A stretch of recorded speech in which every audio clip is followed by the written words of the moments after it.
comenzaré de una vez. El tema de hoy corresponde a sistema endocrino. Este es un tema bastante interesante. Diría que uno también de los más complicados de histología 2, porque vemos muchas glándulas, o sea, que pertenecen a este sistema, que se ven histológicamente diferentes y que tienen una función también diferente dependiendo de qué estimulación hormonal o qué mensaje se transmita a la célula diana.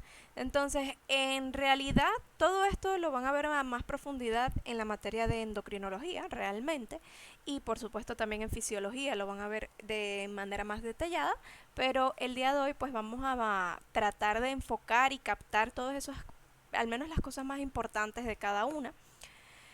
Comenzando con un esquema general, yo les hice como una introducción acá al tema, porque realmente a veces el acercarse de manera primeriza a este tema es un poquito retador, así que traté de resumirlo como los más importantes. Miren, sabemos que el sistema endocrino pues es el conjunto de todas aquellas glándulas que forman parte, ¿verdad?, de la estimulación hormonal, o sea, de la transmisión de mensajes, o sea, que van a controlar diferentes órganos de nuestro cuerpo. En general, es importante que sepan la diferencia entre la definición de hormona y la definición de neurotransmisor. A ver, ¿alguien sabe cuál es la diferencia entre las dos? O primero la definición de cada una, ¿no?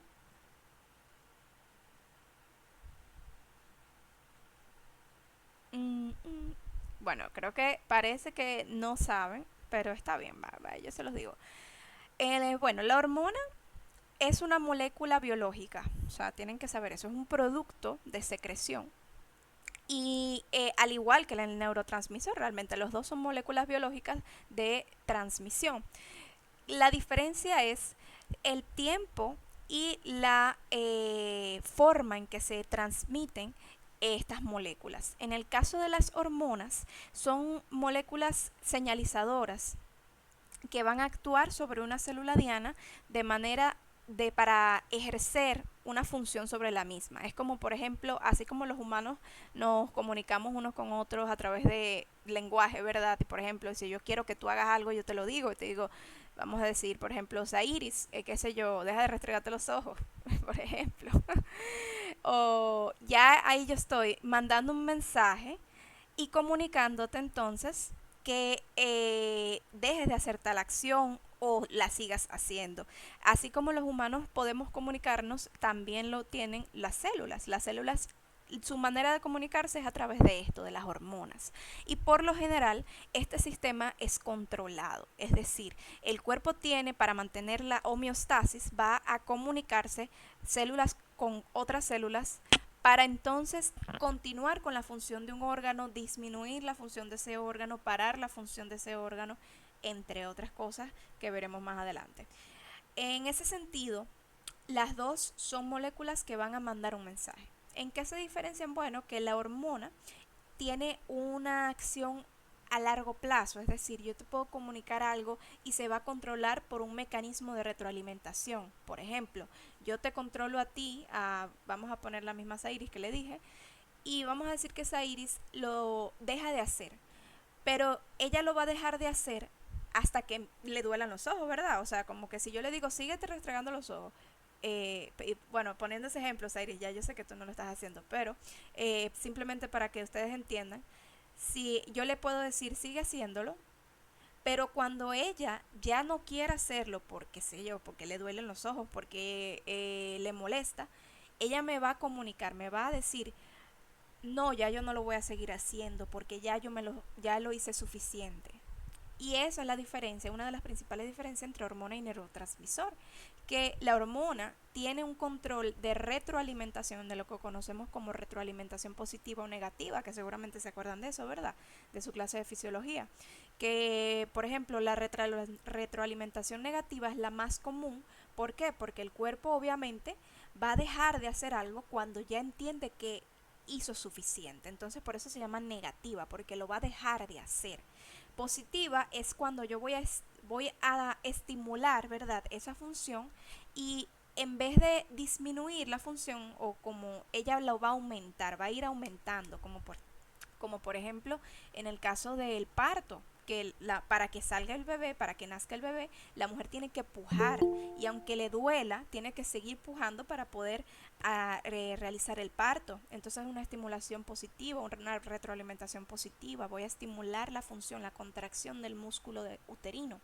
En cambio, la negativa es lo contrario. Cuando ya ocurre demasiado una función, pues esta se detiene, como por ejemplo en la síntesis, en la misma síntesis de hormonas. O sea, las hormonas se producen hasta cierto punto, porque si producimos de más, pues ya tenemos un descontrol. Entonces, cuando ya hay suficiente como niveles de hormonas en nuestro cuerpo, de una en particular, ya la célula que produce esa hormona, que la va a secretar, pues dice, no, ya, está bueno, y manda ese mensaje. ¿Hacia dónde? El cerebro.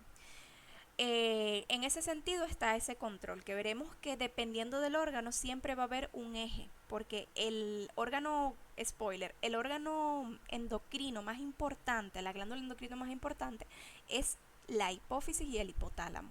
Esas dos son como el eje central de todo esto. Y cada órgano endocrino de nuestro cuerpo tiene un control hormonal que se llama eje hipotálamo hipofisiario, por ejemplo, eje hipotálamo glándula suprarrenal, eje hipotálamo eh, páncreas, por ejemplo. O sea, como que todo tiene un control y siempre va a estar ese órgano, el hipotálamo y usualmente la hipófisis, si están involucradas células de la hipófisis, que la mayoría de las veces está, y el órgano receptor o la célula diana, que aquí lo vamos a conocer, ese término, célula diana, es la célula que va a producir, ¿verdad?, la función. Eso lo veremos con ejemplos ahorita. Entonces, esa es la diferencia principal entre hormona y neurotransmisor. Y aclarar que pues el neurotransmisor funciona súper rápido. O sea, si yo tengo que secretar adrenalina, lo secreto de inmediato. O sea, ya yo tengo vesículas llenas de ese neurotransmisor en las neuronas. Y que a diferencia de las hormonas que se transportan en sangre, los neurotransmisores pues ya sabemos que se transportan en neuronas, ¿verdad? Eso ya lo conocemos. Las hormonas no se transportan en neuronas, sino que se transportan en la sangre. En cuanto a los cúmulos, o sea, ¿cuáles son los tipos de órganos endocrinos que tenemos? Estos son principalmente tres. Tenemos órganos endocrinos primarios, que son pues las glándulas, ¿verdad? Todas las glándulas endocrinas de nuestro cuerpo, como por ejemplo la hipófisis, la glándula suprarrenal, la tiroides, la paratiroides, todo lo que sabemos que tiene una función endocrina y o sea, la secreción de una hormona es un órgano endocrino primario. Ahora, también tenemos órganos endocrinos secundarios, como son, por ejemplo, cúmulos de tejidos. Un ejemplo de este lo vimos en el segundo parcial, que por ejemplo teníamos las islotes de Langerhans, ¿verdad? O sea, era un órgano parenquimatoso que tenía una función endocrina y una función exocrina. Y esa parte endocrina estaba formada por los tejidos de los islotes de Langerhans. Y esos eran cúmulos, o sea, no el órgano entero no era islotes de Langerhans, solamente era una partecita, una pequeña parte. Por eso es que se dice que son tejidos, ¿verdad? O cúmulos de tejido endocrino. Luego tenemos también las células aisladas, que esa la hemos visto alrededor de todos los temas anteriores. Por ejemplo, el sistema SNET, que ahí está el sistema neuroendocrino difuso, o sea, todas las células que producen una hormona.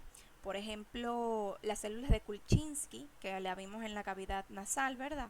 También tenemos, por ejemplo, las células que secretan hormonas a nivel del tubo digestivo, todas esas células que ven ahí, las células M, las células A, las células delta, las incluso otras células que se encuentran distribuidas a nivel de los túbulos renales, que también pueden secretar hormonas, como las células yuxtaglomerulares que secretan la renina, y así sucesivamente.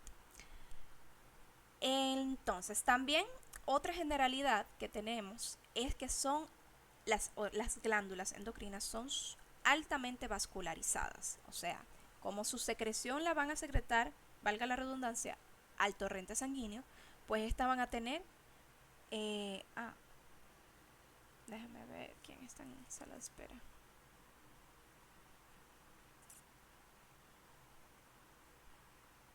Ah, sí. Ok. Monitora, buenos días. Yo no he encendido mi cámara porque la conexión aquí está muy mala y de hecho ya me ha sacado varias veces.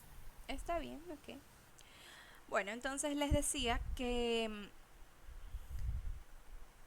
Voy a ponerlo aquí. Ajá, son muy vascularizadas porque la secreción pues es a la sangre, ¿verdad? La mayoría. El, por lo tanto, van a tener capilares fenestrados. O sea, todas las glándulas endocrinas tienen sus capilares fenestrados. Recuerden que esos son los capilares que tienen unas aperturas tanto en la membrana basal como en la lámina basal. Y acá tenemos que todas las glándulas tienen ese tipo de capilares. ¿Por qué? Para aumentar la secreción. Y por supuesto la secreción de hormonas. En, para relacionarles de una vez, al lado derecho, tenemos también la organización histológica. Un consejo, chicos. Este tema es bastante extenso. Tenemos muchas glándulas, o sea, todos sabemos que aquí tenemos muchas glándulas endocrinas. Cada glándula endocrina se va a ver diferente. Entonces tienen que tratar de hacer un cuadrito o algo semejante que vaya a ayudarlos, ¿verdad? A identificar y diferenciar las glándulas. Aquí yo les dejo este dato para que ustedes como que se vayan guiando. Por ejemplo, a nivel de estas glándulas, en el parénquima de las glándulas, las células se pueden organizar de diferentes maneras. Principalmente tenemos tres formas de organización. Hay glándulas que tienen una organización folicular, hay glándulas que tienen una organización de cordones o fascículos y hay glándulas que tienen organización de cúmulos o nidos. En el caso de los folículos, estos se van a formar estructuras esféricas con probablemente con una sola capa de células cuboides alrededor, ¿verdad?, de la luz del centro. Todas estas células son las que van a secretar las hormonas. En la parte del medio tenemos los fascículos, que estas son simplemente cordones o hileras de células que se colocan o se posicionan una debajo de la otra y me forman esta como estructura alargada. Estas pueden ser, o sea, pueden organizarse también de manera paralela una al lado de la otra o pueden organizarse de manera transversal, o sea, en diferentes direcciones. Usualmente se ve de manera paralela, pero pueden haber sus variaciones. Y tenemos también los cúmulos, que son simplemente células epitelioides, o sea, células endocrinas, que no están sobre una membrana basal, pero tienen una formación como que en esferas o no es que están limitadas por una cápsula ni nada, simplemente ellas como que se organizan en grupitos, se van formando en grupitos, ya sean de 5 6 7 células así, pero de manera circular, como si fueran nidos o cúmulos. Entonces, acá tenemos también los mecanismos de control hormonal. En los mecanismos de control hormonal, de manera introductoria, pues tenemos tres tipos de mecanismos: el endocrino, el paracrino y el autocrino. Cuando yo me refiero a mecanismo, me refiero a la forma que tiene la célula de secretar la hormona, hacia dónde va a ir, con qué propósito, a qué célula diana se va a dirigir. Eh, en el caso del endocrino, esta es una secreción que va a enviar la señal hormonal hacia otra célula lejana, o sea, hacia otro órgano. Obviamente, para poder llegar a otro órgano, yo tengo que utilizar el torrente sanguíneo. Entonces, por lo tanto, esa secreción va a ser hacia la sangre, hacia el vaso sanguíneo. Si yo quiero, por ejemplo, controlar la función de una célula adyacente, o sea, yo como célula endocrina quiero controlar a una célula que tengo al lado porque, por ejemplo, en el caso del páncreas, que en el páncreas tenemos las células alfa, beta y delta. Y recuerden que las delta, la somatostatina, controlaba, ¿verdad?, a la insulina y al glucagón. Entonces son células que estaban ahí mismo, una al lado de la otra. En este caso se utilizaba una secreción paracrina, que yo, esta célula endocrina, secreto, ¿verdad?, mi hormona hacia una célula que tengo al lado. Y el autocrino es cuando esa célula pues produce su secreción, pero va a actuar sobre ella misma. Es decir, se va a estimular ella misma o se va a inhibir a ella misma. Y es importante que entiendan también cómo funcionan los receptores, porque dependiendo del tipo de hormona, va a actuar sobre diferentes receptores. Por ejemplo, tenemos receptores de membrana y receptores citoplasmáticos que actúan sobre el núcleo de la célula. Como les había mencionado, si la hormona que va a actuar sobre esa célula diana es una hormona hidrosoluble, ella no va a poder pasar a través de la membrana plasmática de la célula. ¿Por qué? Porque recuerden que la membrana plasmática está llena de fosfolípidos, de lípidos, es una bicapa lipídica. Entonces, agua con aceite no se junta. Por lo tanto, yo voy a tener que este receptor, para poder ejercer la función sobre la célula, se va a encontrar en la membrana. Y obviamente, si se encuentra en la membrana, pues va a desencadenar una respuesta de segundo mensajero. O sea, una bioseñalización de segundo mensajero con una proteína G, que eso ya ustedes lo saben de fisiología. Ahora, si la hormona es liposoluble, ella va a poder pasar o va a poder atravesar esa membrana celular, porque puede pasar a través de los fosfolípidos. Entonces, al entrar a la célula, ella ya no va a desencadenar una respuesta de segundo mensajero como la receptor de membrana, sino que ella va a actuar directamente en el núcleo para activar un factor de transcripción y poder entonces producir una hormona o detener la producción de una hormona. Esas son, por ejemplo, los esteroides. Por ejemplo, los esteroides son hormonas liposolubles. En cambio, las proteínas peptídicas como la insulina y el glucagón son receptores de membrana, son hidrosolubles.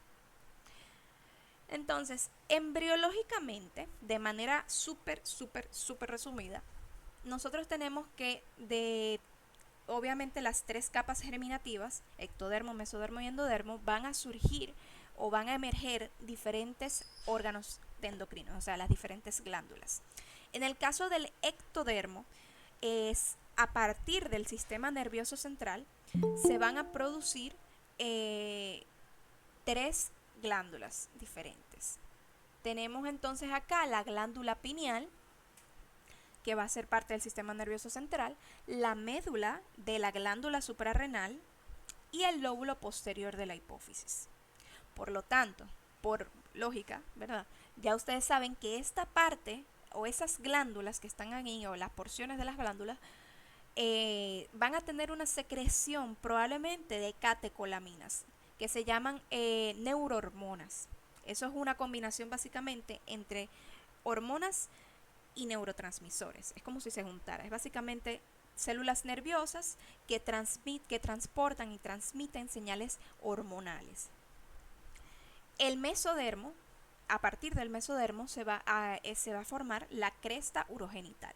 En la cresta urogenital tenemos varias células, pero las más características son las células de Leydig, que bueno, ustedes van a ver en la clase de masculino, que van a producir la testosterona, o sea, una hormona esteroidea.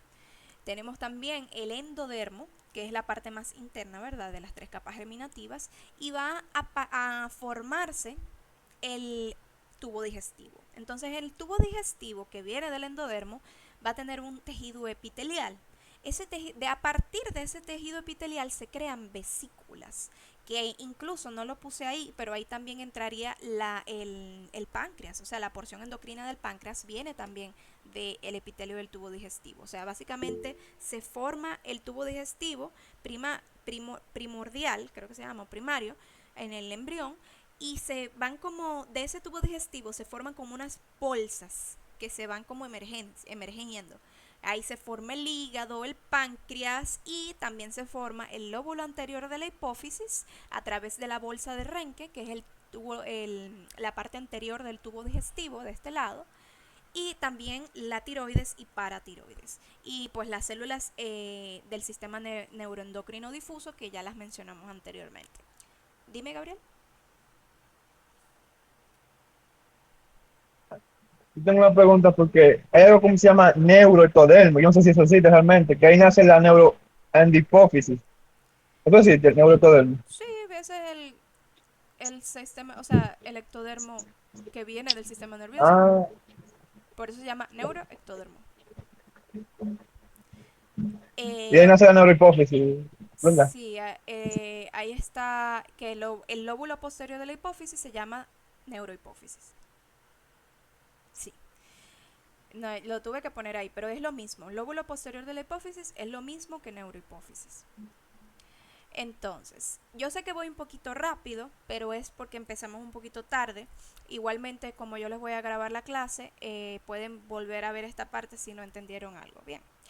Y ya pues para culminar la parte introductoria, la clasificación de las hormonas dividen en tres como familias. Tenemos los péptidos, los esteroides y los análogos de aminoácidos, ácido araquidónico y fenilalanina. En el caso de los péptidos, aquí tenemos varias hormonas que yo creo que están un poquito más adelante.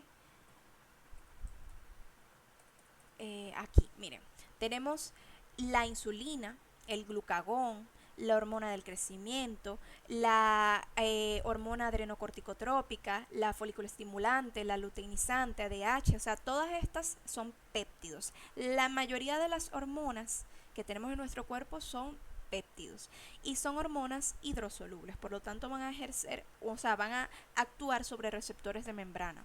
Los esteroides, aquí tenemos, ya muchos lo conocen, la testosterona, la progesterona, el estradiol, el estrógeno, el cortisol, todo eso son hormonas esteroideas. Tenemos también los análogos de aminoácidos, ácido araquidónico y fenilalanina. En el caso de los aminoácidos, de estas van a derivar las catecolaminas, como la adrenalina y la noradrenalina, que son neurohormonas. Por lo tanto, se van a producir por ¿qué? Por glándula, puede ser o por glándula pineal, médula suprarrenal o el lóbulo posterior de la hipófisis o neurohipófisis. Esto se lo estoy diciendo para que ustedes vayan asociando y entonces vayan entendiendo de dónde viene cada hormona y quién va a producirla y dónde va a actuar. Ok, seguimos. Entonces, ese es en el caso de las catecolaminas. Luego tenemos las prostaglandinas que derivan del ácido araquidónico. Ustedes van a ver que tenemos muchas prostaglandinas, también tenemos el tromboxano, tenemos las endorfinas. Todos estos van a derivar del ácido araquidónico y son sumamente importantes principalmente para cuando actúan sobre los procesos inflamatorios, la vasoconstricción y la vasodilatación, o sea que sin eso estamos fregados. En realidad cada hormona tiene su función importante. Y los leucotrienos que también derivan del ácido araquidónico. Bien, entonces ya conocimos como dónde, ya creo que esa es toda la parte introductoria.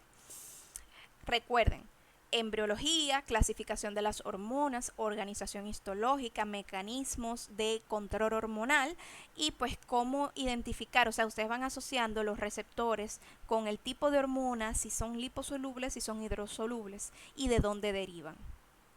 Y por supuesto las generalidades, que eso lo tienen que saber de manera básica. Ahora, en las funciones, ya sabemos muchísimas funciones, básicamente la síntesis de todas las hormonas, la del sistema endocrino, la regulación de la homeostasis, la reproducción está regulada, o sea, el hecho de tú reproducirte, de copular, de la producción de células sexuales, todo eso se da con control hormonal. La capacidad femenina de concebir, ¿verdad?, un embarazo también se da por una regulación hormonal. El crecimiento y el desarrollo corporal se da por una producción hormonal. La embriogenia, bueno, ya lo dije, embarazo, el metabolismo energético, la digestión, el líbido sexual, el control del estado de ánimo, el metabolismo basal. todo esto está regulado por las hormonas. Y cada hormona, la regulación hidroelectrolítica también incluso está relacionada con esto. Ok, eso es más de lo mismo, eso ya lo dije, también. Ok, entonces vamos a comenzar con la famosa primera glándula o sea, la más importante yo diría, porque esta glándula va a ejercer un control básicamente sobre todas las demás. Esta es la hipófisis. La hipófisis, recuerden que embriológicamente deriva de dos órganos, de dos capas germinativas, tanto del ectodermo, o sea, del neuroectodermo, como del endodermo. En el caso del neuroectodermo, va a derivar el lóbulo posterior de la hipófisis, que es este que se tiñe más pálido. Y en el caso del endodermo, que viene del tubo digestivo, específicamente de una parte del tubo, Bolsa. sí, o sea, sí, de una bolsa que se O llama sea, pero yo tengo entendido de bolsa de roque o algo así. ranque, se llama, de la bolsa de Ranke, que después lo veremos como un remanente embriológico, que sí se logra ver, ahorita yo se los voy a enseñar, y que pues se continúa por ahí. Y este es el lóbulo anterior. Entonces tenemos que, vamos primero con el lóbulo anterior. El lóbulo anterior es el que ven aquí. Este lóbulo anterior tiene una porción distal, tiene también una porción tuberal, y tiene una porción intermedia. ¿Ok? Tiene esas tres partes. También le dicen par distalis, par tuberalis y porción intermedia. En el caso de la parte distal o el lóbulo posterior, perdón, se encuentra la pars nerviosa, la porción intermedia, la porción intermedia no, el infundíbulo, perdón, y la eminencia media. Aquí lo tienen en un esquema. Miren, adenohipófisis, pars distalis, tuberalis e intermedia. Y la neurohipófisis, la nerviosa, y el infundíbulo y la porción intermedia.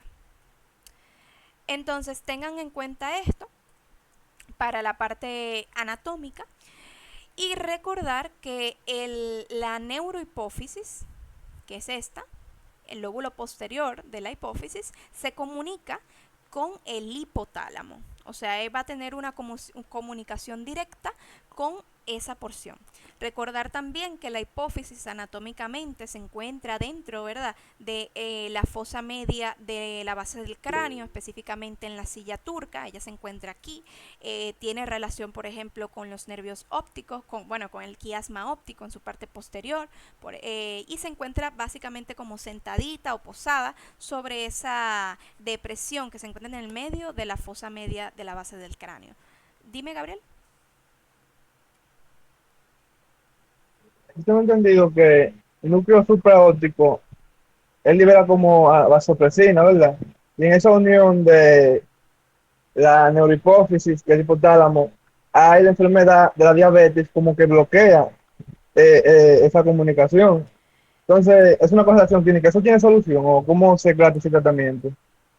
Me imagino que, miren, básicamente todo el tratamiento que tienen o sea, cualquier descontrol hormonal se va a tratar también con hormonas. O sea, tienen que tener eso clarísimo. Entonces, en el caso de una deficiencia, que es la diabetes insípida, lo que tú dices, cuando hay una alteración de la secreción de ADH, pues no se va a tratar pues con esta hormona. La mayoría de las hormonas la tenemos de manera sintética, o sea, se pueden comprar, gracias a Dios la tecnología ha avanzado para eso, y podemos como, o sea, los endocrinólogos tratan las enfermedades endocrinas, valga la redundancia, con hormonas. O sea, van a tener un control. Es como si ellos hicieran el propio control del eje hipotálamo hipoficiario o el eje hipotálamo glándula suprarrenal. Es como controlarlo de manera sintética. La mayoría de las veces es así. Tengo en desconocimiento cuáles son las hormonas que todavía no se han creado sintéticamente, pero sí tengo entendido que la mayoría pues se tratan con un control hormonal externo, o sea, sintético. Bien, déjame ver dónde me quedé. Ajá, eso lo vamos, la parte de la secreción de esas dos hormonas la vamos a ver un poquito más adelante. Vamos a empezar con la adenohipófisis. Miren, la adenohipófisis se divide básicamente, como le había mencionado, en específicamente una cúmulo o nidos de células. O sea, la adenohipófisis se va a organizar en nidos. Va a tener un cúmulo de células que se van a organizar así como en... Déjenme colocarlo en la imagen. Miren, todo esto que ven aquí son nidos. Esto es un nido, esto es otro y así sucesivamente. Entonces, esas células que se ven ahí se van a dividir en dos grandes grupos. Tenemos células cromóforas y Profe, perdón, ponga la imagen anterior. ya yo lo voy a poner ahorita. Ya yo lo voy a poner. Se van a dividir en células cromófobas y células cromófilas. Las células cromófobas son básicamente la mitad, o sea, ellas 50% y 50%. Estas no tienen tanta en verdad función. De hecho, todavía no se conoce exactamente cuáles son las funciones de las células cromófobas, pero estas sí se sabe que tienen, o sea, tienen una tinción pálida, no se tiñen, por eso se llaman fobas, porque le tienen como miedo a la tinción. Cromo es color y fobia, o sea, pues ustedes saben que es como miedo. Entonces, cromófoba es que no se tiñen. Ahora, cromófilas es que sí se tiñen. Y esas células cromófilas que componen el 50% de la población celular de la adenohipófisis se van a volver a dividir y se van a dividir en células alfa y células delta. Perdón, beta. Alfa y beta. Entonces, las células cromófilas alfa también se llaman células acidófilas y van a componer el 40%, o sea, casi como que, o sea, del 50% que tiene, 40 van a ser acidófilas. Y de las basófilas, que son las beta, van a componer solamente el 10% de ese 50. ¿Se entendió? Déjame ponerlo aquí para que ustedes entiendan. Sí. Bueno, no voy a perder tiempo escribiendo, pero básicamente eso, lo voy a volver a repetir. Cromófilas cumplen, o sea, son el 50% de toda la población celular. Las células alfa, también llamadas acidófilas, van a tener el 40%, o sea, van a ser el 40% de ese 50%. Y en las células basófilas, o también llamadas células beta, van a componer solamente el 10%. ¿De acuerdo? Entonces, en este color, en estos colores que ven aquí, se representan cada una de esas células o grupos celulares. En el caso, por ejemplo, de las acidófilas, pues van a estar con estos colores rosaditos. En el caso de las basófilas, van a estar con estos colores morados. Entonces, en las acidófilas yo tengo las células somatotrofas y las lactotrofas. Y en el caso de las basófilas, yo tengo las corticotrofas, las gonadotropas y las tirotrofas.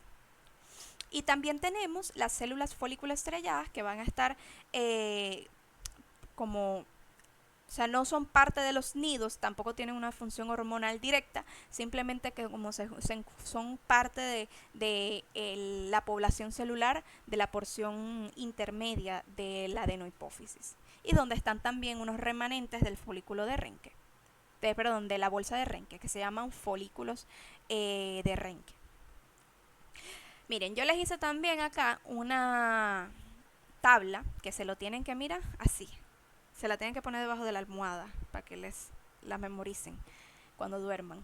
Eso se lo tienen que aprender. Se lo digo desde ya. Yo pongo esa misma tabla en el examen. Esa misma tabla yo la pongo en el examen vacía para que la llenen. Y me encantaría que se lo aprendieran porque eso es básicamente el tema, señores. O sea, bueno, o no, obviamente no es todo el tema, pero lo de hipófisis, eso es lo que se tienen que saber, lo que se tienen que aprender. Miren, se las voy a explicar. Acá tenemos el hipotálamo y acá tenemos la hipófisis. El hipotálamo va a liberar hormonas, ¿ok? Y la hipófisis también va a liberar hormonas, pero estas van a ser liberadas a través de células. Entonces en el hipotálamo yo tengo que tenemos hormonas liberadoras y también tenemos hormonas inhibitorias o inhibidoras. En verde yo les coloqué las hormonas que van a liberar, o sea, hormonas liberadoras. Y en naranja les coloqué las que van a inhibir, ¿verdad?, a la producción de esa hormona liberadora. En este caso yo tengo acá la GHRH, o también llamada hormona liberadora de hormona del crecimiento. O sea, por sus siglas en inglés, o Releasing Hormone, ¿cómo es? Growing Hormone Releasing Hormone, básicamente. Entonces, que todas van a ser así, todas las hormonas liberadoras van a tener RH de Releasing Hormone. Entonces yo tengo RH, Releasing Hormone, aquí también tengo RH, Releasing Hormone. RH, Releasing Hormone. Todas las que terminen en RH van a tener, o sea, van a ser hormonas liberadoras. Y las letras que tienen antes, pues en este caso GH es hormona del crecimiento, CR es hormona corticotrópica, la GN es gonadotropina y la T es tirotropina. Dime, Sairis. Si puede volver a repetir que la verde era para qué y la naranja para qué. La verde es para liberar, o sea, hormona Ujú. liberadora. Y a eso ya les voy a explicar cómo funciona eso. Y la anaranjada es la que va a inhibir a la producción de esa hormona liberadora. Entonces, Ok. ya teniendo en cuenta esto, esas son las hormonas liberadoras del hipotálamo y las hormonas que son inhibitorias. En la hipófisis ahora, que recuerden que yo les dije que el hipotálamo tenía una conexión, ¿verdad?, con la hipófisis. Entonces, el hipotálamo, a través de la irrigación sanguínea, que tenemos un plexo, ¿verdad?, a nivel de la hipotálamo y hipófisis, va a liberar esas hormonas y van a actuar sobre células que están en la porción distal, o sea, en la porción adenohipoficiaria. Esa porción va a tener, como habíamos visto anteriormente, células somatotropas, lactotropas, corticotropas, gonadotropas y tirotropas. Entonces, la GHRH, la hormona liberadora de la hormona del crecimiento, va a actuar sobre las células somatotropas que se encuentran en la porción, o sea, en la adenohipófisis. Y esas células, es la célula diana, ¿verdad?, donde se va a ejercer la función. Y esas somatotropas, o sea, las células somatotropas van a liberar ahora sí la hormona que se llama somatotropina, o también llamada hormona del crecimiento. No sé si me van siguiendo. Se liberó del hipotálamo esta hormona que se llama hormona liberadora de la hormona del crecimiento. El mismo nombre te lo dice. ¿Qué va a hacer esa? Va a actuar sobre la célula que produce la hormona del crecimiento y le va a decir, libera la hormona del crecimiento. Si no quiere que, o sea, si es todo lo contrario, si no quiere liberar la hormona del crecimiento porque ya hay demasiada, entonces va a producir grelina o somatostatina. Y esa grelina y somatostatina va a actuar sobre las somatotropas para que no produzcan somatotropinas. Y así sucesivamente.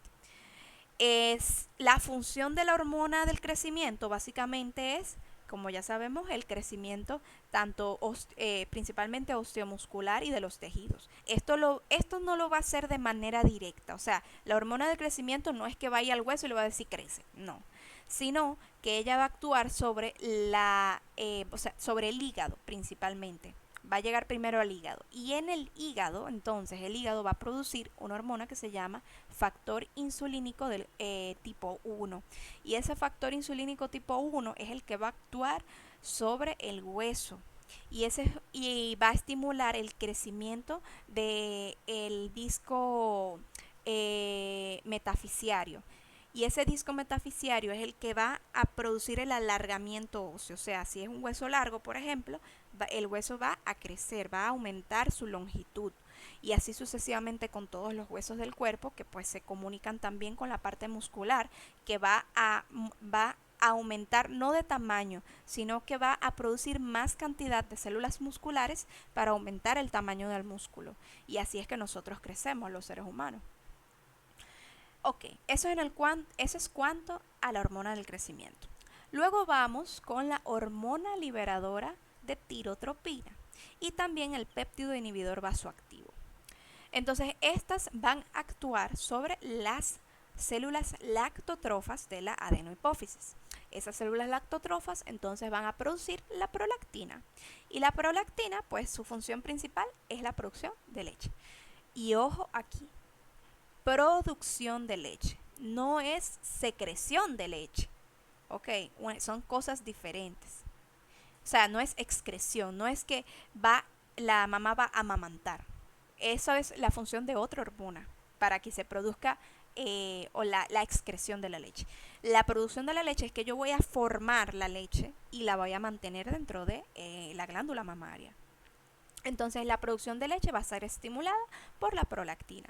Y pues como se imaginarán, esto está la mayor parte de la vida de la mujer inhibida. O sea, no se va a producir prolactina. ¿Por qué? Porque solamente se produce prolactina cuando obviamente se está embarazada. Entonces, si tú no estás embarazada, tú no vas a producir esta hormona. Por eso es que hay muchas patologías, chicos, y se los aclaro desde ya. Si ustedes quieren irles, o sea, cuando ustedes den endocrino, si ustedes se aprenden esto bien, van a pasar endocrino como una papita, porque todas las patologías endocrinas tienen que ver con esto. Si yo, por ejemplo, le digo que una persona, vamos a decir, hombre o mujer, está produciendo leche sin estar embarazada, ustedes tienen que decir, tiene que haber un problema en dónde, en la hipófisis, tiene que haber algo que esté aumentando la producción de las células lactotrofas, o tiene que haber un problema en la hipotálamo. Entonces ya ustedes tienen como una idea de dónde está el problema en función de qué es lo que le esté pasando al paciente. Dime, Gabriel. Profe, pero me pregunta, literalmente se puede que un hombre expulse leche por los senos. Claro, si tiene, No sabía. claro, porque los hombres también tienen células lactotrofas, eso es para todo el mundo. Ahora, lo que pasa es que Eh, los hombres nunca se activan de manera normal porque nunca se embarazan. Ahora, si tú tienes por ejemplo, microprolactinoma, que es básicamente un tumor en la hipófisis, en la adenohipófisis, que es a base de lactotrofas, de células lactotrofas. Si tú tienes un crecimiento de esas células, va a haber un aumento pues de la producción de prolactina. Y si tú tienes un hombre que está botando leche por un pezón, pues probablemente tiene un problema hipofisiario. sí, pero, o sea, quien hace que expulse o salga la leche es la dopamina. O sea, No, funciona yo igual en no el hombre. dije eso, yo no dije eso, yo nunca No, dije yo tengo eso. entendido. Yo tengo entendido, perdón. No, la ¿Tú dopamina es... puedes dejar que la monitora de la clase? No, Ay, Dios mío, pero él está haciendo una ya, pregunta, perdón. él está Ya haciendo una la última. pregunta. Ya la última. Y la no está relacionada con la célula de Leydig también. No, no está relacionado con la célula de Leydig. Dime, Frank. Ya no jodo más, pero. Y recordar entonces todas que cada una de estas células pueden tener tumores y que eso es lo que llamamos, por ejemplo, tumores de la adenohipófisis, que pueden ser a base de cada una de estas células y por lo tanto van a actuar, por ejemplo, a nivel funcional. Tenemos también la hormona liberadora de corticotropina que va a producir o va a actuar, mejor dicho, sobre las células corticotropas. Y acá yo les aclaro algo. Las células corticotropas van a producir realmente, o sea, van a ser cuando se estimulan por la hormona liberadora de corticotropina, ellas producen una gama de sustancias, no solamente una. Ellas van a producir algo que se llama propiomelaanocortina. La propiomelaanocortina va a estar compuesta por la hormona corticotrópica, por la melanotropina, las endorfinas beta y una que me faltó porque no me cupo, que fue la lipotropina beta. Entonces, esas 4 sustancias se van a producir con la estimulación de la hormona liberadora de corticotropina, que actúa sobre las células corticotropas de la adenohipófisis. La única que va a actuar sobre la glándula suprarrenal será la hormona adrenocorticotrópica, que es la ACTH. Entonces, todas las demás van a tener función en otra parte del cuerpo. Por ejemplo, la melanotropina va a producir la estimulación de las células, o sea, estimulante de los melanocitos, hormona estimulante de los melanocitos, es la melanotropina. Por lo tanto, si tú tienes un tumor en las células corticotrópicas de la adenohipófisis, o sea, tú tienes un tumor donde estas células se aumenten, tú vas a tener no solamente afección de la glándula suprarrenal, sino también un aumento, por ejemplo, de la melanina, o sea, tú vas a tener pigmentaciones a nivel de la piel, un exceso de pigmentación, vas a tener también un aumento, ¿verdad?, de las endorfinas, que son básicamente hormonas que controlan el dolor, o sea, puede ser que seas menos sensible al dolor, entre otras, y también tendrán descontrol del metabolismo de las grasas por la lipotropina beta. Quizás no tanto, porque son esta endorfina beta y lipotropina beta realmente son muy pequeña cantidad que se liberan. O sea, todo el metabolismo de los lípidos y del dolor es más liderado por otro tipo de sustancias, pero puede ser que se vean influenciados también. En el caso acá de la hormona adrenocorticotrópica, y se tienen que sí aprender todos esos nombres de memoria, con sus siglas, porque en los libros no le va a aparecer el nombre completo, olvídense, le va a aparecer la sigla, porque ¿quién rayo escribe todo eso? Le va a aparecer solamente las siglas, y si ustedes no se aprenden las siglas, pues se van a confundir. Entonces, en esta parte, la adrenocorticotrópica va a solamente actuar en dos partes de la glándula suprarrenal, en la zona fasciculada y en la zona reticular.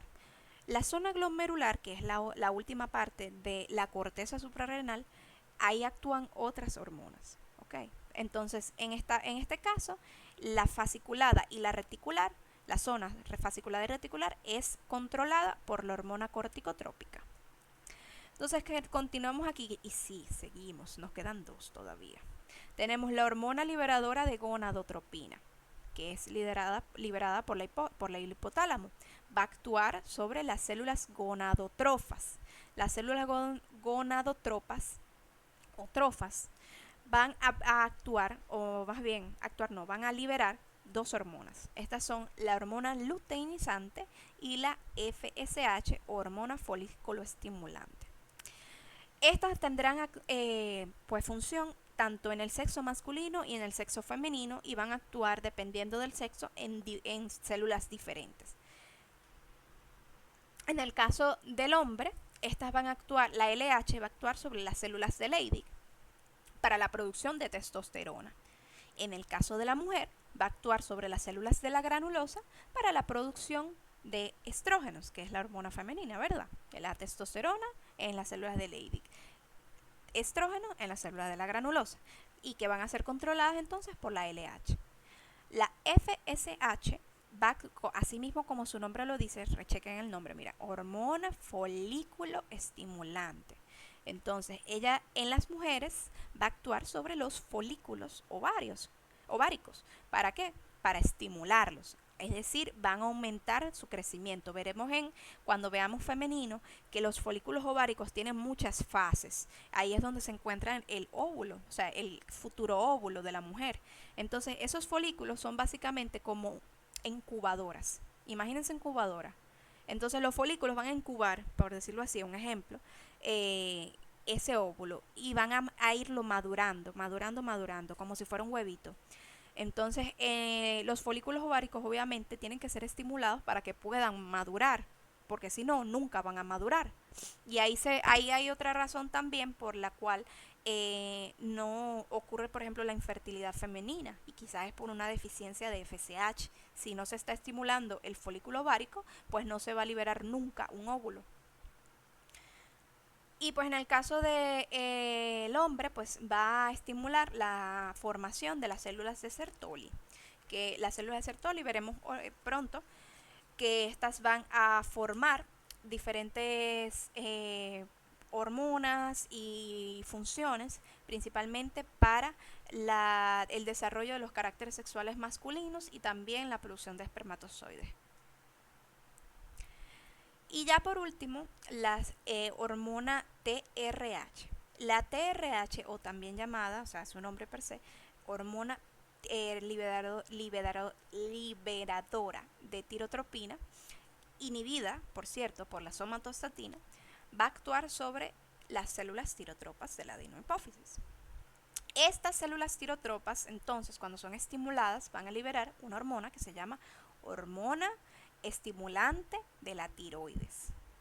Entonces, esa hormona estimulante de la tiroides va a actuar, por supuesto, en la glándula tiroides para la producción de T3 y T4. Por lo tanto, tiene una función en el metabolismo de todo el cuerpo. O sea, un metabolismo anabólico y catabólico, dependiendo. Si es estimulante, pues va a producir el metabolismo anabólico. Y si es inhibitoria, entonces el metabolismo catabólico. Ok, eso recuerden que tienen que aprendérselo, ¿ok? Se lo resumía y yo se lo hice más fácil para que ustedes no se compliquen. Entonces, ustedes lo tienen ahí resumidito, apréndanselo bien y pues no solamente para mi examen, sino también para sus otras materias. Eso mismo lo ven así mismo en endocrino, lo mismo. Ok, entonces histológicamente ustedes tienen acá los cúmulos o nidos que se podemos observar en el parénquima de la adenohipófisis. Recuerden entonces que histológicamente ustedes van a ver células tanto cromófilas como cromófogas. Acá las células cromófilas son las que se tiñen acidófilamente, la mayoría. O que se tiñen también de basófilo. Las células cromófogas son básicamente células que no se tiñen, como por ejemplo estas células que están aquí, que solamente vemos el núcleo, esta otra, todas esas son células cromófogas. Las células basófilas pues son estas. Mira, aquí hay una, perfecto, hay casi, bueno, por la calidad de la imagen casi no se ve, pero miren. Aquí hay una célula y aquí hay otra. Y aquí hay otra. Fíjense que esta se tiñe acidófilamente, se tiñe rosado. Esta se tiñe basófilamente. Su citoplasma se tiñe morado y esta se tiñe casi transparente, o sea, no tiene tinción. Esas son las tres células de la adenohipófisis: cromófilas, cromófobas, alfa y beta. Ahí también se ve, por ejemplo. Eso es otro tipo de tinción. Aquí se ven, por ejemplo, las amarillitas serían las células alfa, las moradas serían células beta, y estas que casi no se tiñen o se tiñen muy poquito son las cromófobas. Fíjense cómo se organizan en cúmulos. Miren, todo esto son cúmulos o nidos. Son grupos de células acumuladas y divididas por tabiques. Estos tabiques son simplemente parte del tejido conectivo denso y regular que me forma la delimitación de los nidos. Aquí también, todo esto que ven aquí, que se ve como bolitas rojitas, son eritrocitos. O sea que todo esto son, miren el tamaño de esos capilares. Estos son los capilares fenestrados. Por eso es que les comento que es un órgano muy vascularizado. O sea, ustedes van a ver muchos vasos sanguíneos en estos órganos endocrinos. Entonces, bien, vamos con la porción posterior de la hipófisis, que tenemos entonces la neurohipófisis. Ay, profe, perdón, la imagen anterior, ¿de qué órgano eran? Adenohipófisis. Adenohipófisis, adenohipófisis, adenohipófisis. Ahora, esto es hipófisis también, pero ahora es la parte posterior, la neurohipófisis. Recuerden que se ven tan diferentes porque son básicamente embriológicamente diferentes. La neurohipófisis viene del ectodermo, del neuroectodermo, y la neurohipófisis viene del epitelio del tubo digestivo en el endodermo. Bien, acá entonces, básicamente en una imagen histológica de neurohipófisis, ustedes van a ver un parénquima súper pálido, van a tener una extensión de fibras nerviosas con, o sea, básicamente células de la glía. Pues recuerden que es una extensión. Una cosa, esto es la neurohipófisis, por cierto, por si no se habían dado cuenta. Esto es adenohipófisis. Bueno, la parasistalis, mejor dicho, la adenohipófisis está más para acá. Esta es la porción intermedia y esta es la neurohipófisis. Déjame colocarlo acá. Miren. Esta es la porción intermedia. Ustedes saben que es intermedia porque está estos remanentes de la bolsa de Ranke que se llaman folículos de Ranke. Son básicamente la misma organización de folículos que vimos en el principio. Miren. Los folículos, miren, folículos. Fíjense acá cómo se ven. Eso es un folículo. Fíjense cómo se ven las células foliculares, que son células cuboides, cúbicas, perdón, plana simple, y dentro tienen una sustancia gelatinosa y birrefringente que se llama coloide. Todos los folículos se van a ver así. Y eso me delimita la porción intermedia, o sea, lo que me va a dividir la neurohipófisis de la adenohipófisis. Aquí, al lado de la porción intermedia, o más bien en la porción intermedia, se encuentran las células folículo estrelladas, que son parte también de la adenohipófisis. Y acá, entonces, tenemos, ya podemos ver casi no se ve, pero para acá, más a la derecha, estaría la adenohipófisis per se. Aquí a la izquierda sí podemos ver bien la neurohipófisis. Fíjense cómo es un tejido muchísimo más pálido, ya no tenemos esas estructuras de nidos o de cúmulos celulares. De hecho, no vemos células como la habíamos visto anteriormente, o sea, sí hay células, pero no vemos células epitelioides como vimos ahorita en la adenohipófisis, sino que vemos puras neuronas. Y algo que también observamos, neuronas y células de la glía también. Y algo que también observamos son estas concreciones que vemos acá. O sea, son básicamente como cuerpos negros o que se forman ahí como concentraciones. Y estos se llaman cuerpos de Herring. Cuerpos de Herring. Estos cuerpos de Herring corresponden a vesículas de neurosecreción. Que aquí voy a aclarar algo. Como dijo Gabriel al principio, él mencionó algo muy importante, y es que en el hipotálamo hay dos núcleos, que recuerden que los núcleos son cúmulos de neuronas, o sea, cúmulos de cuerpos neuronales, y tractos son cúmulos de axones. Entonces yo tengo que hay dos núcleos, bueno, hay muchos núcleos a nivel del hipotálamo, pero dos en particular se van a comunicar con la neurohipófisis. Estos son el núcleo supraóptico y el núcleo paraventricular. Entonces pueden aprendérselo con esta mnemotecnia, sapo, ¿ok? Sapo, o sea, sapo, de el sapito, del coso verde. Así, sapo. El sapo, o sea, era una O. Bueno, ustedes entendieron. La S viene de supraóptico, o sea, núcleo supraóptico. Este va a secretar en mayor medida la ADH o vasopresina. Y el núcleo paraventricular, con la letra P, representado con la letra P, va a secretar en mayor medida la oxitocina. Los dos núcleos secretan tanto ADH como oxitocina. Lo que pasa es que hay unos que secretan en mayor medida y otros en menor. Por ejemplo, como les había dicho, el núcleo supraóptico secreta en mayor medida la ADH y en menor medida la oxitocina. Y el paraventricular secreta en mayor medida la oxitocina y en menor medida el ADH. Entonces, ¿qué pasa? Eso se produce a nivel del hipotálamo, en los núcleos, en esos dos núcleos, pero a través de tractos que se van a comunicar, ¿verdad?, con la neurohipófisis, van a terminar en la formación de estos cuerpos de Herring, que son vesículas de neurosecreción. Y esas vesículas es de donde se va a expulsar o a excretar estas hormonas. Se producen a nivel de los núcleos hipotalámicos, pero se van a secretar a nivel de la neurohipófisis. ¿Ok? No se olviden de eso. O sea, que si yo les pregunto en el examen dónde se producen, ustedes no me pongan neurohipófisis.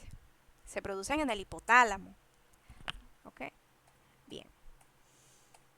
Bueno, también recordar. Bueno, no, eso no es importante. Miren aquí un cuerpo de Herring.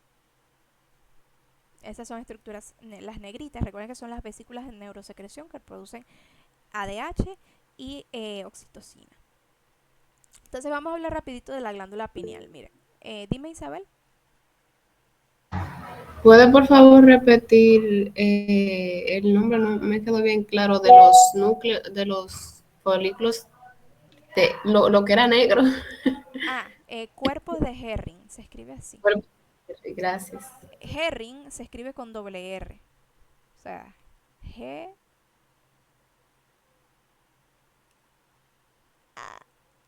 así, Herring.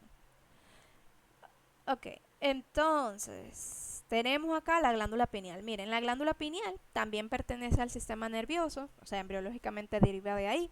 Se caracteriza por ser, o sea, tener un aspecto básicamente de una pequeña avellana. Esta se localiza en la parte posterior también del hipotálamo y tiene, bueno, de la hipófisis, mejor dicho. Y tiene carácter, no, hipófisis no, hipotálamo, en el hipotálamo. Esta se relaciona también con el sueño, o sea, el ciclo circadiano. Es la que va a regular el sueño de nosotros, de los humanos y de los animales también, algunos. Estas se caracterizan porque liberan una hormona llamada melatonina.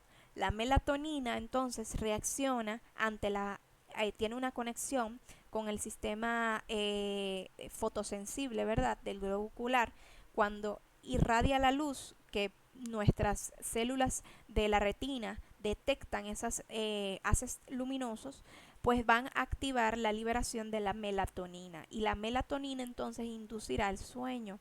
Por eso es que cuando ustedes antes de dormir o en la cama ven pantallas, muchas veces no concilian el sueño rápidamente, a diferencia de que si tú apagas la luz, te acuestas 5 minutos y ya tienes sueño. Eh, y es verdad, es por eso. Dime, Gabriel. Está, digamos, desarrollada con la pubertad precoz de un niño, ¿verdad? O sea, que si tiene mucha cantidad, el niño se va a desarrollar precozmente. Sí, es cierto, así es. Y bueno, ya lo que ustedes tienen que saber de esto es que las células que se encuentran aquí se llaman pinealocitos y también se encuentran algunas concreciones que se llaman cuerpos amiláceos y son concreciones normales, o sea, no tienen ninguna patología. De hecho, a nivel de la resonancia magnética, la tomografía, mucha gente, los estudiantes pues se asustan y dicen, ¡ay, tiene un tumor! Y tiene, en realidad es una concreción de la glándula pineal, o sea, no tiene nada que ver. Eh, pero sí pasa mucho, para que ustedes sepan que si lo ven en una tomografía, no, probablemente no es nada pues, de qué preocuparse. La glándula tiroides. Miren, la glándula tiroides es una glándula... Entonces, perdón, dale para acá a la última imagen. parece una palomita. Desde que ustedes lo vean y Y vean la como una anterior también. palomita. Esa no parece tanto una Gracias. palomita, pero esta sí. Se ven muy, o sea, se ven parecidas. Bien, en la glándula tiroides, entonces, tenemos que esta es una glándula que se ubica en la región anterior del cuello. Se caracteriza por tener dos lóbulos y un istmo que se encuentra en el medio de los dos. Esta tiene también relación con la... Gabriela, apaga el micrófono, please. Esta se relaciona también con las glándulas paratiroides que se encuentran en la porción, o sea, se encuentran posterior y a los lados de la glándula tiroides. Se caracteriza también por tener, o sea, ser formada por lóbulos y esos lóbulos tiroideos, o sea, la tiroides per se, histológicamente estará formada por folículos tiroideos. Ya ustedes saben cómo se ve un folículo, una estructura esférica con un tejido epitelial cúbico simple en la área periférica y en el centro tienen un coloide, que es una estructura gelatinosa, birrefringente, acidófila. Eh, por lo tanto, entonces, ese folículo va a estar formado por células foliculares y células parafoliculares. Las parafoliculares son las que se encuentran pues entre los folículos tiroideos. Miren, esto es tiroides.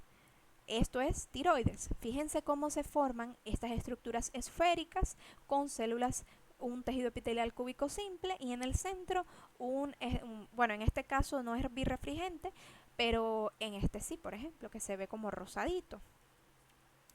Aquí también todo esto es tiroides, tiroides también. Algo interesante es que estas células tienen perdón, estas dos células tienen funciones diferentes. Las células foliculares son las encargadas o van a participar en la producción de T3 y T4, que recuerden que son las principales hormonas tiroideas, la triyodotironina y la tetrayodotironina, que van a regular el metabolismo basal. Y las células parafoliculares entonces van a producir la PTH. La PTH es la hormona paratiroidea que va a estimular la producción de, del calcio. Ok. De manera... A mí no me gusta mucho esta... Déjame ver rapidito. Ay, no, yo no la abrí. Bueno, miren, se los voy a explicar de manera resumida. Esta es la célula folicular, ¿ok? Célula folicular de la tiroides. Eso que se ve en amarillito aquí, pálido. Del lado izquierdo, entonces, tenemos el capilar sanguíneo, ese que se ve en rojo. Y del lado derecho tenemos el coloide, que es la estructura interna del folículo tiroideo. ¿Qué pasa? Aquí van a participar diferentes fases, ¿verdad? Que me van a producir la T3 y T4. Yo tengo la principal como sustancia para producir T3 y T4 es el yodo. O sea, el yodo es el mineral que me va a permitir la producción de T3 y T4. Sabemos que el yodo lo obtenemos principalmente de la dieta. Por eso es que, por ejemplo, comemos sal. Bueno, la sal se come. No sé. Yo sí. Bueno, no sé. Pero el punto Claro. ok, sí, está bien. Vamos a ver, comemos sal, ¿verdad? Y la sal es sal yodada. Por eso es que la gente come sal yodada, para mantener la nutrición del yodo. Dime, Diana. Yo conozco una relación con eso, con las personas que viven cerca de la playa, que suelen sufrir, no sé si creo que es de hipertiroidismo o hipo. Hiper. Ajá, de hipertiroidismo. Sí, pasa mucho. O sea, cuando tú te expones demasiado al yodo, también tú vas a tener una sobreproducción de 3 y T4. Yo no me voy a meter tanto en patologías, porque imagínense, ya se nos va el tiempo solamente con las glándulas, pero sí voy a preguntar de eso en el repaso. Voy a hablar un poquito de eso en el repaso. Al menos de la parte introductoria, ¿no? O sea, ya la parte de patologías yo sé que ustedes la van a ver en endocrino, pero es como las más importantes, las más interesantes. Ok, entonces sigo acá, miren. Por lo tanto, yo tengo que, si obtenemos el yodo en la dieta, yo tengo que buscar el yodo ¿de dónde? De la sangre. Va a estar en la sangre. Para yo poder transportar el yodo desde la capilar hasta el coloide, yo voy a necesitar un transportador. Ese transportador se llama NIS. Ay, espérense, aquí, NIS. Que es un transportador de sodio-yodo. Entonces, fíjense, es un SYN transportador. SYN, por eso se llama SYN. Por eso se llama SYN. SYN transportador. Entonces, en SYN transportador es porque va a transportar dos sustancias, dos moléculas, el yodo y el sodio. Aquí no me voy a adentrar básicamente ahí, pero va a ocurrir una bioseñalización intracelular que va a terminar básicamente en el transporte ahora aquí, va a terminar en el transporte de el yodo hacia el coloide a través de un cotransportador que se llama pendrina. La pendrina entonces va a pasar el yodo que acabamos de entrar hacia la luz del coloide. Entonces yo tengo dos transportadores. Tengo el SYN o el NIS que va a transportar el sodio y el yodo hacia dentro de la célula folicular, y luego tengo la pendrina que me va a transportar el yodo hacia la luz del coloide. Luego en la luz del coloide ese yodo tiene que oxidarse. O sea, porque no puede ser utilizado así simplemente. Entonces va a venir otra enzima. Esa enzima se llama TPO o también llamada yodoperoxidasa. Esa enzima entonces va a transformar el yodo en su forma, ¿verdad? Normal, en peróxido de yodo o yodo oxidado. Y ya ahora sí, entonces, a través de la producción de tiroglobulina, o sea, ese yodo con la tiroglobulina que es producida dentro del folículo, se produce aquí adentro y la tiroglobulina sale hacia la luz del coloide y se va a combinar entonces con el yodo. O sea, fíjense aquí tenemos el yodo, la tiroglobulina yodada por el yodo que previamente oxidamos y entonces me va a formar ahora sí diferentes moléculas. Primero se forma la monoyodotironina, luego se forma la diyodotironina y luego se van a combinar y van a formar o sea, una molécula de diyodotironina con una monoyodotironina me forma la T3, por eso se llama T3, porque son 3 moléculas de yodo, bueno, de la combinación de yodo y tiroglobulina. Y me va a formar también la T4, que son 2 moléculas de diyodotironina. Y ya luego, entonces, estas se transportan, se vuelven para acá hacia el folículo tiroideo y posteriormente van a salir hacia el capilar con la ayuda de proteínas transportadoras. Por ejemplo, una de ellas la albúmina, otra es la proteína transportadora de triyodotironina y tetrayodotironina. Ahora, yo les pregunto, ¿cuál ustedes creen que es la hormona tiroidea más eh, importante o más relevante? ¿La T3 o la T4? Para mí ambas. Yo diría que es la T4. ¿Y tú, Efraín? O sea, yo tengo notado que la T3 es más potente que la T4, pero realmente no sé por qué, en verdad. Sí, o sea, él es más potente y no es porque sea mejor, por decirlo así. O sea, las dos son hormonas, o sea, son hormonas importantes. Lo que pasa es que la T3 tiene una mayor acción sobre los receptores de hormonales, a diferencia de la T4. La T4 es más como que efímera, o sea, ella sale, por ejemplo, a la sangre, pero no tiene mucho tiempo de vida, o sea, es como que su vida media no es tan prolongada como la T3 y por eso es que la T3 es la más potente, porque aparte que actúa mejor sobre los receptores, o sea, se acopla mejor, también tiene mayor tiempo a nivel en el torrente sanguíneo. Esa es la diferencia. Ok, ok, ok, sí. Seguimos. Entonces tenemos la glándula paratiroides. La glándula paratiroides ahora va a tener 2 células diferentes. Que recuerden que ya yo les expliqué, la glándula paratiroides se encuentra posterolateral a la glándula tiroides. Acá tenemos 2 tipos de células. Tenemos las células principales y las células oxífilas. Ay, yo me equivoqué. Yo dije que la PTH era las células parafoliculares. Es la calcitonina. Está en las células parafoliculares. ¿Ok? Corrijo.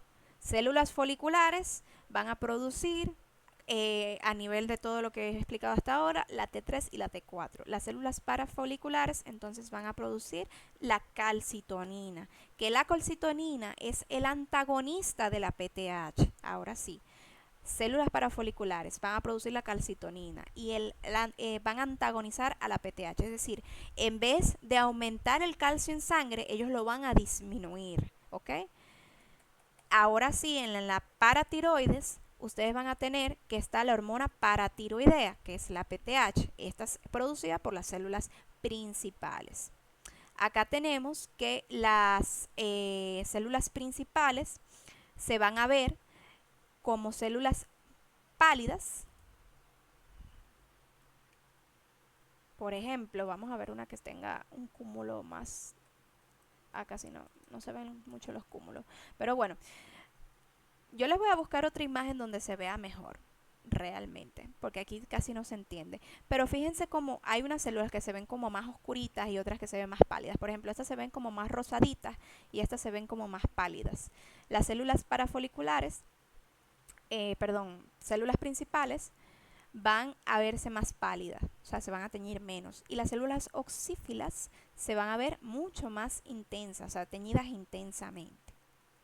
Y algo que tiene la paratiroides característico es la presencia de adipocitos. O sea, ustedes van a ver muchas células adiposas, blancas, uniloculares, en toda la extensión de la glándula. Eso no lo van a ver en otra glándula, solamente en la paratiroides. Bueno, en la tiroides puede ser que puedan ver también, pero principalmente la paratiroides es la que tiene mayor cantidad de células adiposas.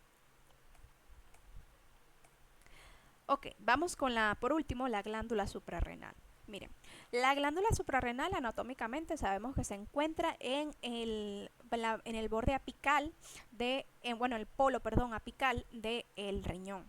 El polo superior o apical del riñón, ahí se encuentra la glándula suprarrenal. Esta es una estructura piramidal que se compone de una corteza y una médula a nivel histológico. En la corteza tenemos diferentes zonas, que son la zona glomerular, zona fasciculada y la zona reticular. Y ya en la médula entonces tenemos una porción que es la más interna, es decir, lo vemos desde afuera, o sea, desde la parte superficial hasta la parte interna, siendo la superficial la corteza y la interna la médula. En la cápsula, o sea, la cápsula rodea, por supuesto, un tejido conectivo denso y regular, y siendo la primera zona, o sea, la zona más superficial, la zona glomerular. Esa zona glomerular se caracteriza por estar más cercana a la irrigación sanguínea a nivel de la cápsula. Esta se caracteriza también por tener estructuras que parecen globos, o sea, como formaciones esféricas o globulares, también por eso se llama glomérulo, porque se asemeja al glomérulo del riñón. ¿Se acuerdan del glomérulo? Bueno, se va a asemejar un poquito, porque va a ser básicamente muchos cordones entremezclados, muy parecidos al glomérulo.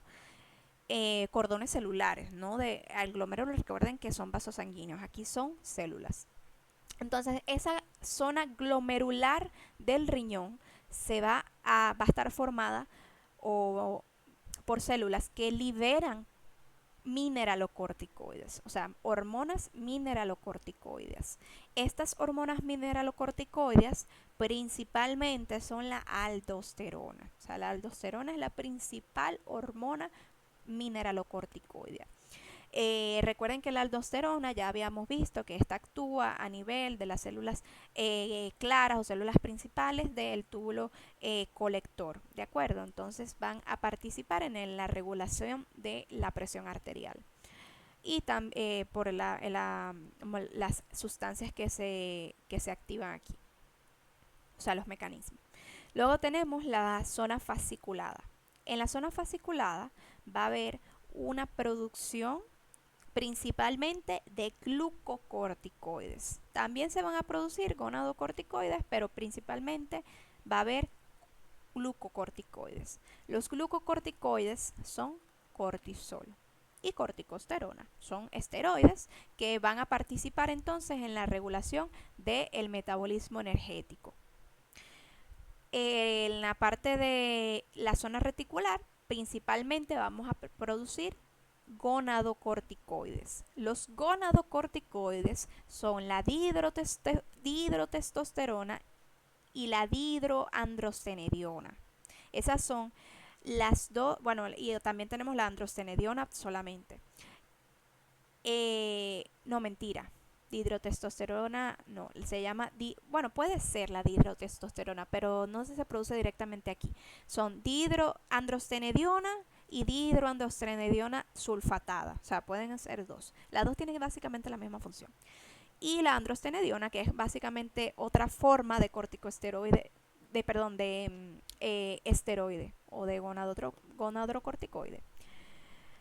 Y en la médula entonces se van a producir las catecolaminas como la adrenalina y la noradrenalina principalmente, y estas van a tener una conexión directa con el sistema nervioso central. O sea, van a tener terminaciones nerviosas. Recuerden que embriológicamente la médula provenía del neuroectodermo, por eso es que es diferente. Esta va a tener también una irrigación importante, o sea, a través de la vena médulo suprarrenal central, que es una vénula especializada y se va a encontrar en el centro de la médula suprarrenal. Estas se van a organizar en cordones, la médula se va a organizar en cordones anastomosados. La zona reticular entonces se va a visualizar en una red de cordones más cortos que también se van a comunicar entre sí. La zona fasciculada se va a formar de células en cordones, o sea, cordones paralelos, que se acuerdan de los fascículos, se van a formar así en fascículos. Y ya en la zona glomerular, pues les había dicho que tienen aspecto de globos, glomérulos o nidos.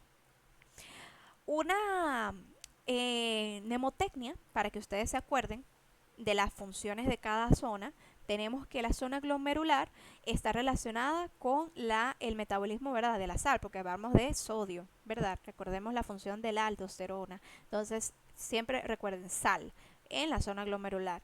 La zona fasciculada, entonces, como va a regular el metabolismo energético por la producción de glucocorticoides, tenemos el metabolismo, o la palabra, mejor dicho, azúcar.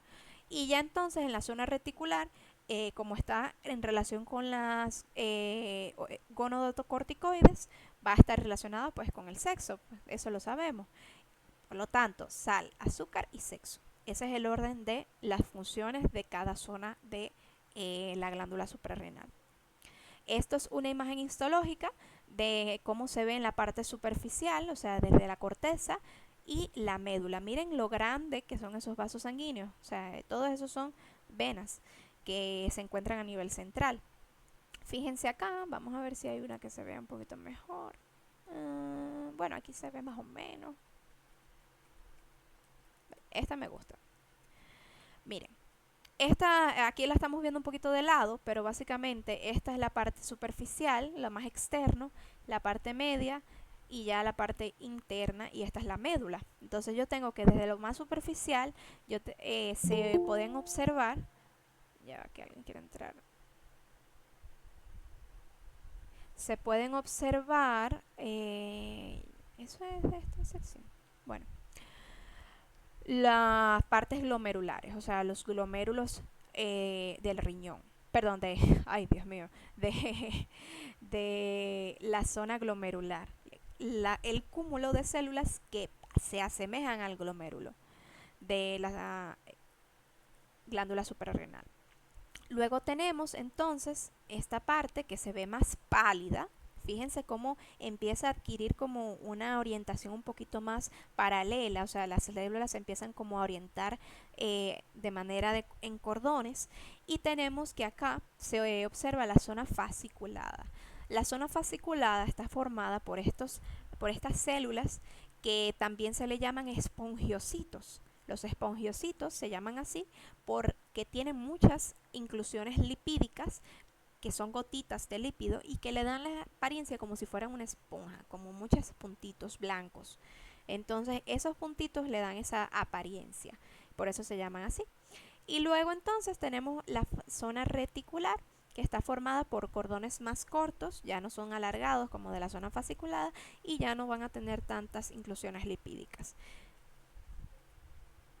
Ya a nivel de la médula, no, ese sigue siendo zona fasciculada. Miren las inclusiones lipídicas aquí, todo esto son los espongiocitos con sus inclusiones lipídicas. Y ya aquí fíjense cómo se ven más cortos y ya no tienen inclusiones lipídicas.